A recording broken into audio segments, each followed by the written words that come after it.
Hello students, welcome to computer studies once again. Let me discuss and clear certain things before moving to our main topic. Do you know what operating system is? Yes, it is the interface between the user and the system. Computer और user जो उस computer को use करना चाहता है, ठीक है, उसके बीच का जो इंटरफेस होता है उसे हम ऑपरेटिंग सिस्टम कहते हैं, एकदम सिंपल लैंग्वेज में। ठीक है, तो ये ऑपरेटिंग सिस्टम क्या प्रोवाइड करता है? ये ऑपरेटिंग सिस्टम के अलग अलग काम होते हैं, ये मैनेज करता है पूरी तरह से। ठीक है, कंप्यूटर का यूज ऑफ रिसोर्सेज जो होगा या जो भी मेमोरी जितनी अवेलेबल है, सब कुछ चीज़ें ये मैनेज करता है। तो ये ऑपरेटिंग सिस्टम एक बहुत ही इम्पॉर्टेंट चीज़ है जिसके सिवा हम लोग ये हार्डवेयर जो भी है यूज नहीं कर पाएंगे। ठीक है, so operating system is the important thing. हमारा आज का टॉपिक भी यही है, Linux commands, basic Ubuntu Linux commands. So ये जो उबंटू है, उबंटू लिनक्स, ये ऑपरेटिंग सिस्टम है। तो इसके लिए यूज करने के लिए हम अलग अलग कमांड्स कैसे होती है जिसकी वजह से हम लोग ये सिस्टम को यूज कर पाए। ठीक है, तो लिनक्स का जो भी रियल पावर है, आपने सुना होगा Linux is a very powerful operating system. आजकल तो लैपटॉप्स ऐसे आ रहे हैं कि लिनक्स बेस्ड में पूरा लैपटॉप होता है। सो लिनक्स उसमें इनबिल्ट आता ही है वो operating system. No doubt some research oriented work is associated with that, और काफ़ी लोग सिक्योरिटी के हिसाब से लिनक्स को पसंद करते हैं, पर कुछ लोगों को ये पसंद नहीं आता है क्योंकि इसमें ये कमांड्स बहुत सारी होती है जो ध्यान में रखनी पड़ती है। लेकिन अगर हमें उसका रियल पावर यूज करना है सो हमें वो कमांड सीखनी पड़ेगी। ठीक है ना, अगर आप बहुत अच्छा प्रोग्रामिंग करना चाहते हो, आगे जाके आपका फ्यूचर में ऐसा प्लान है, तो आप अभी से इसी में करना शुरू कीजिए, so your future will be brighter. क्योंकि अभी विंडोज तो हर जगह पे है ही, एंड्रॉयड भी है, but Android is not the secured operating system. ठीक है, इसमें सिक्योरिटी नहीं होती, इसमें काफ़ी सारे वायरसेस भी आ जाते हैं। स्मार्टफोन के लिए नो डाउट छोटे छोटे बच्चे भी आजकल तो यूज कर लेते हैं, just touch and use it. How the things are working they don't know, but they are using and enjoying for their entertainment only. Okay, we need to think about our future from future perspective. You can see here today's scenario is this one, but after 5 or 10 years the requirement will be different, right? हम लोग यहाँ से अभी देखें तो पिछले 10 साल पहले कुछ और सिनेरियो था, तब तो ये सारी चीज़ें जस्ट आपके इमेजिनेशन में थी, कुछ प्रोजेक्ट चल रहे थे, लेकिन आज सब कुछ पॉसिबल हो गया है। हर किसी इंसान के पास एंड्रॉयड सिस्टम स्मार्टफोन आ गया है।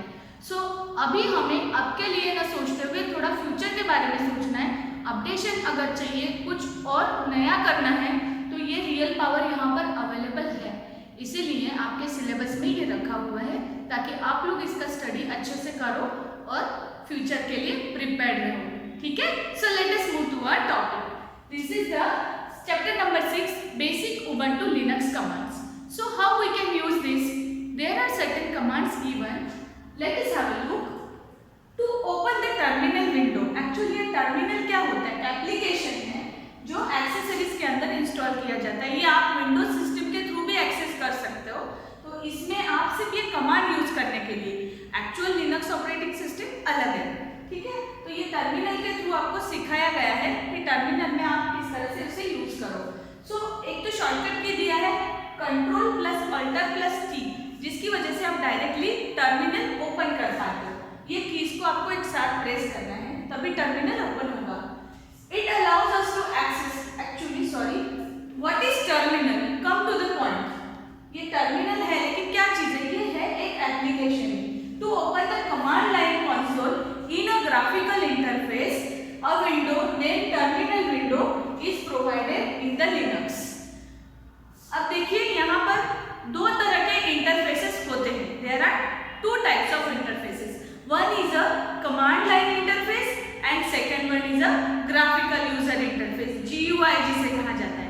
ठीक है, तो ये दो टाइप के इंटरफेसेस, हम उसमें से एक इंटरफेस देखने वाले हैं, command line interface. Command line console भी कहा जाता है। ये कमांड लाइन होता क्या है? कुछ इस तरह से आपका विंडो टर्मिनल का ओपन होता है। ठीक है, तो यहाँ पे अलग अलग ऑप्शंस होते हैं, file, edit,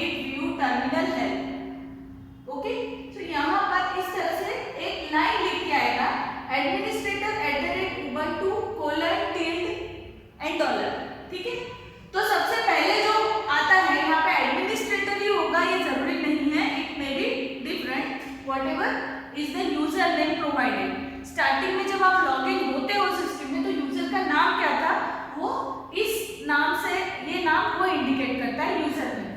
@ is the symbol, after that then Ubuntu is the name of the computer that is being used. आपके कंप्यूटर का नाम जो अभी आप फिलहाल यूज कर रहे हो, टर्मिनल जिसमें से आप एक्सेस कर रहे हो, वो नाम होता है यहाँ पर। हम यहाँ पर जब लैब में प्रैक्टिकल करते हैं, यहाँ पे कुछ अलग लॉगिन होगा यूजर नेम, फिर कंप्यूटर का नाम जो आपके सिस्टम का नाम है वो होगा। @ तो रहेगा ही सिंबल, दोनों को सेपरेट करने के लिए, ठीक है। उसके बाद आता है कोलन, ये भी एक सिंबल तरीके यूज किया जाता है सेपरेशन के लिए। उसके बाद आता है टिल्ड और डॉलर, ये रिप्रेजेंट करता है name of the directory you are working in, that means your current working directory, name of the directory that you are currently working in, that is represented by tilde and dollar. The question may be asked in your board exams also, tilde किस लिए use होता है, ठीक है। ये जो tilde symbol है इसका सिग्निफिकेंस क्या है, इसे हमें करंट वर्किंग डायरेक्टरी को इंडिकेट करने के लिए यूज किया जाता है टर्मिनल में प्रॉपरली, अगर हम लोग प्रॉपर आंसर देना चाहे तो, ठीक है। So note is there, generally you start working in your home directory which is represented by tilde symbol. हम लोग हमेशा करंट वर्किंग डायरेक्टरी से ही स्टार्ट करते हैं ज़्यादातर।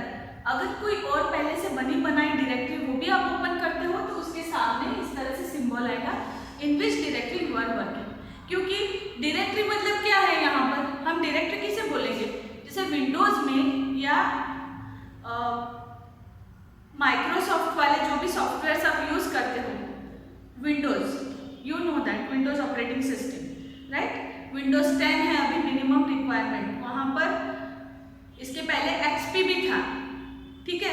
तो ये जो ऑपरेटिंग सिस्टम है इसमें आप लोग जो नया फोल्डर क्रिएट करते हो, you are creating one of the folder, you know how to create the folder. If you don't know I will be presenting it through the practical how to create it, ठीक है।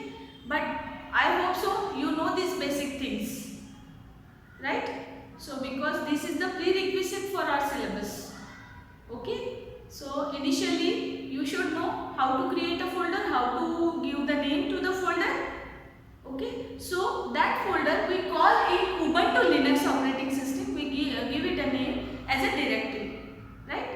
वो same ही है और कुछ है नहीं। अलग directory में आप बहुत सारी फाइल्स क्रिएट करनी है, टेक्स्ट फाइल है, कुछ और अलग अलग फाइल्स है, पेंट की फाइल है, तो यहाँ पर थोड़े सॉफ्टवेयर्स अलग है जो लिनक्स सपोर्ट करता है उस तरह से।